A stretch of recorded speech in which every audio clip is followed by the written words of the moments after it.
Sur cette parcelle de Sangahuine ou d'Ampugnagne, les cochons sont bien présents.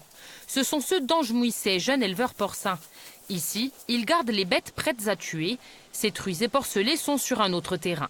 Car l'exploitation du jeune homme s'étend sur plusieurs communes, des petites parcelles pour la plupart, et c'est bien là le problème. J'ai eu le contrôle fin novembre et ils n'ont pas voulu me contrôler tous mes terrains parce qu'ils ont dit que les terrains étaient trop morcelés, que j'en avais un peu partout, que j'avais pas de gros îlots. Donc ils n'ont pas voulu me les contrôler les petits, ils me les ont tous sortis sans contrôle sur le terrain. Ils, c'est-à-dire les contrôleurs de l'administration. Car depuis 3 ans, les règles se sont durcies vis-à-vis des agriculteurs et plus particulièrement des jeunes en cours d'installation. Lors de leur déclaration de surface, ils doivent désormais se limiter aux parcelles maîtrisées, comprenez fournir des justificatifs pour chaque parcelle exploitée.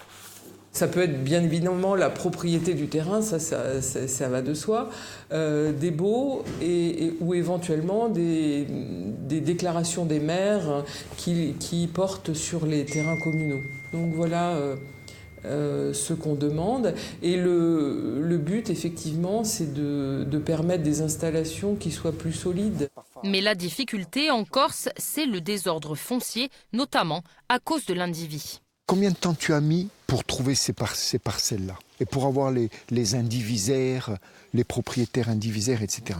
Combien de temps tu as mis? J'ai dû mettre bien 2-3 mois pour pouvoir trouver des terrains, justement pour pouvoir m'installer. Le jeune, là, tel que vous le voyez, il ne touchera aucune aide, ni sur les parcelles qu'il n'a pas déclarées, mais qui pourtant il exploite, ni sur les parcelles qu'il a en déclaration, qu'il a déclarées, dont il a l'aval des propriétaires et qu'il exploite, il touchera 0 centime d'aide et son installation est bloquée. Car l'éleveur s'est aussi vu refuser des terrains plus grands, comme celui-ci où il voulait construire sa porcherie. Le contrôleur m'a dit que ce n'est pas éligible à cause des fougères. Il lui reste 6 mois pour s'installer, mais il ne perd pas espoir et espère bientôt un retour des contrôleurs sur ces terrains.